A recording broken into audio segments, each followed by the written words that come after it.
Salut à tous les amis, j'espère que vous allez bien. On se retrouve donc ce dimanche 15 mars pour débriefer le match entre le FC Barcelone et le FC Séville. En plus de cela, vous le savez, c'est pas l'événement le plus important de la journée puisqu'il y a les élections présidentielles du Barça aujourd'hui.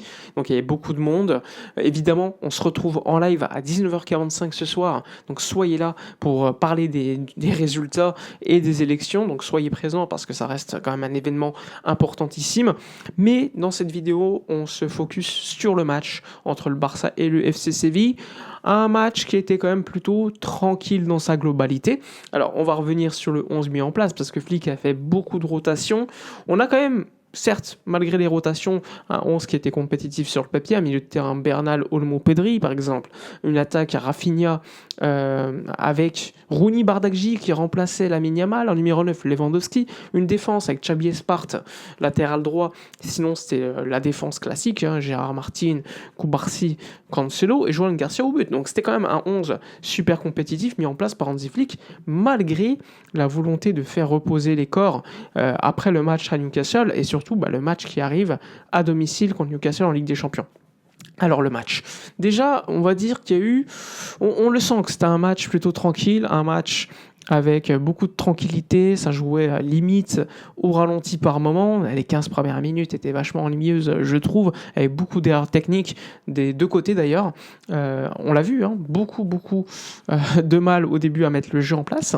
Et finalement, c'est Joao Cancelo, par sa fougue et sa qualité de dribble et technique, qui va faire la différence par deux fois d'ailleurs. Il va provoquer deux pénaltys. Un premier pénalty qui va le provoquer sur un contact avec Djibril Sow. Au début, je pensais honnêtement qu'il n'y avait pas pénalty. Puis j'ai vu un autre ralenti qu'on m'a envoyé sur Twitter où effectivement le joueur fait une petite faute sur Cancelo, pénalty, transformé par Rafinha qui fait une panenka. Quelques minutes plus tard, là, cette fois-ci, il n'y a pas de doute, Cancelo va mettre dans le vent Carmona qui va faire une main. Et une nouvelle fois, c'est Rafinha qui va concrétiser ce penalty. Donc franchement, au bout de 22 minutes, deux penaltys marqués, deux buts marqués par Rafinha, je me dis que le match va être plutôt tranquille. On va faire un petit peu tourner ensuite. Surtout que quelques minutes plus tard, le Barça va mettre le 3-0 après une séquence très bien travaillée avec un jeu d'appui, avec des appels. Et là, c'est Bernal qui va faire un centre qui sera contré légèrement et Olmo va marquer le 3-0. Donc assez tranquillement, le Barça va mener 3-0 dans cette rencontre en première mi-temps.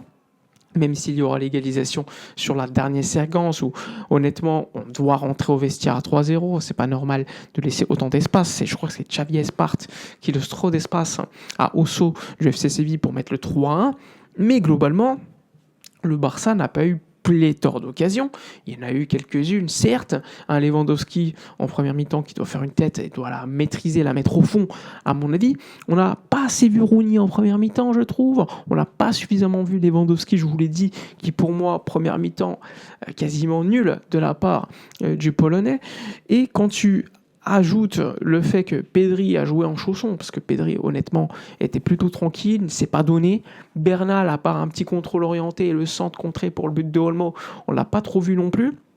Et globalement, je trouve que Olmo, sur certaines séquences, on voit qu'il est au-dessus techniquement, la technique de dribble est intéressante, mais globalement, c'était pas non plus un match super intéressant en première mi-temps à regarder. Il n'y a pas eu non plus énormément de séquences. Par contre, on voit que Rafinha, lui, que ce soit Séville, après un match de Ligue des Champions, ou une finale de Coupe du Monde, il court à 100% sur chaque séquence. Le gars, il court à fond, les replacements défensifs, le pressing. Rafinha, c'est habituel chez lui, et ça fait du bien de voir ça. Maintenant, globalement, sur la première mi-temps, tu mènes 3-1. Il y avait une belle ambiance au Spotify parce que, je vous le rappelle, la grande animation était de retour. Il y a 62 000 personnes au match avec un contexte élection. Vous l'avez vu en première mi-temps, le réalisateur qui filmait Laporta et Victor Fonte.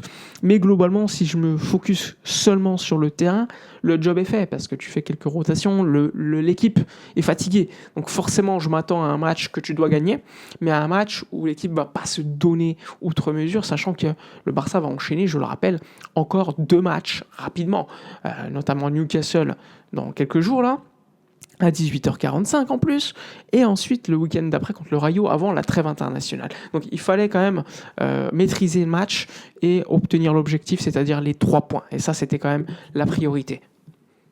Son mi-temps, on a pris un peu plus de plaisir dans le jeu, honnêtement, avec un changement. C'était Fermin qui est rentré à la place de Pedri, qui, comme je vous l'avais dit, était un petit peu émoussé, on l'a senti. Et Fermin, il n'a pas attendu très très longtemps pour faire la différence. Parce que Fermin, vous le connaissez, Fermin, c'est comme d'habitude, un joueur qui est efficace, qui dès lors qu'il prend le ballon, gagne de l'espace, attaque l'espace, et veut faire la différence constamment. Et on l'a vu, sa rentrée, elle a été importante, intéressante. Et c'est lui qui va faire la différence sur le but marqué, le but important, hein, le 4-1, parce qu'imaginez si Sevilla avait marqué le 3-2, on ne sait jamais ce qui peut arriver. Mais pour autant, il est ultra décisif, il fait la passe magnifique pour Rafinha qui va marquer le triplé. Rafinha qui va marquer son triplé. C'est son 3e triplé en carrière au FC Barcelone. Rappelez-vous, il avait marqué le triplé contre le Bayern Munich, contre Valladolid. Bon, donc il a fait la différence, même s'il y a un petit peu de chance sur le but, puisqu'elle est légèrement contrée. Finalement, ça fait quand même la différence. Donc 4-1 à ce moment-là. Ensuite, le Barça va continuer à attaquer. On va avoir ce magnifique but de Cancelo, du 5-1 avec un beau jeu de Lewandowski. Je pense que c'est sa seule action constructive intéressante dans le jeu. Il va faire la différence, il va faire une petite talonnade pour Joao Cancelo, et un Cancelo qui va faire la différence ensuite avec un but somptueux du latéral gauche portugais. Un Barça qui va tranquillement ensuite faire beaucoup de changements, des changements évidemment qui vont apporter quand même des choses. Casado est rentré en jeu, on a vu le retour de Gavi. Gavi, ça faisait plus de 300 jours qu'on ne l'avait pas vu, donc ça faisait plaisir de le revoir. Il a pu jouer à peu près 5-6, une dizaine de minutes grand max. On a pu voir également Rafinha se reposer un petit peu, important, tout comme Bernal. Donc ça a noté. Araujo est rentré en fin de match, il a laissé le brassard à Gavi, donc ça c'était quand même un geste ultra intéressant, ultra positif, qui montre que le groupe vit plutôt bien. Bon, à la fin du match, ultra frustrant, parce que le Barça va encaisser le 5-2, mais bon, le match était déjà réglé, le score avait été largement réglé, on a pris quand même beaucoup plus de plaisir en seconde mi-temps, on a vu quand même des joueurs finir les matchs, ce qui m'a un petit peu surpris.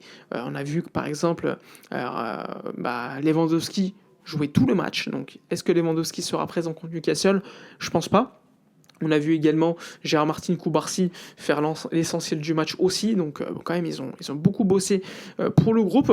Finalement, je vous l'ai dit, 5-2. Le job a été fait avec un Rafinha qui met un triplé, un but d'Olmo, un but de Cancelo, un Cancelo qui monte en puissance, un Cancelo qui montre que finalement son arrivée est quand même ultra importante, même si c'est pour des matchs de Liga, il fait la différence. Et à noter évidemment que le job a été fait, les 3 points, pas de clean sheet, on prend encore 2 buts, mais comme d'habitude le Barça, je pense, a calmé le rythme du match en fin de match, ils s'en foutaient d'une certaine manière à encaisser ce deuxième but, même si le premier but est largement évitable, le deuxième, je pense qu'on s'est un petit peu tranquillisé.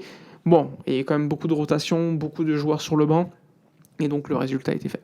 Voilà pour votre MVP. Rafinha a été élu MVP de la rencontre par la Liga. Nous on se retrouve à 19h45, je le rappelle, pour les élections, donc soyez là, et d'ici là, comme d'habitude, portez-vous bien.